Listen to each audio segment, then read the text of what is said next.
soomaali aad u badan yihiin ragga maanta ma badano maanta dumarka ma xasiinayna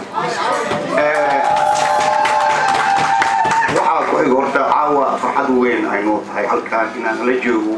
wiilal yar oo dacyar ah oo xildhibaan ah oo naga yimideen ee Soomaaliya xamd marka waa inaan u sacbisiino بس الحاج وحان ما حد وين علنا ذات السياسيين وين على جوجو ولقينا نور عدي يو باب علي هاجوغا ميشا ورتا مرة هوري قدو مثلا أنا أقول فضلا مجا جالية الصومالية قرنتي وحان يعني برنامج كان مرة هوري عن قتل قلني حلقوانا استحي حايل لواينوي مدين إن شاء الله فوق كلنا واصل صحدان dad badan ayaan soo dhaweynay anaka oo dawladda siiba ministra ama siiba maaragtay xildhibaano ka horay waad aragteen marka telefisyoonka waad nagu aragteen dhammaantiina jaaliyadda guddoomiyaha waan la fadhiyaa cabdullaahi salaamullah ama cabdullaahi aadan saan u taqaanid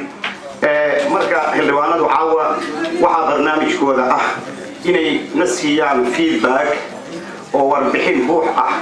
ee Soomaaliya ee xagga baarlamaanka iyo dawladda Soomaaliya kadib markaasina xigsiga 2016 inaad weydiisin su'aalana waa idin furayaan runtii xagga ina 4.5 na waa la hadlaa inkastoo anigu aan jeclayn laakiin waa ka hadlayna caawan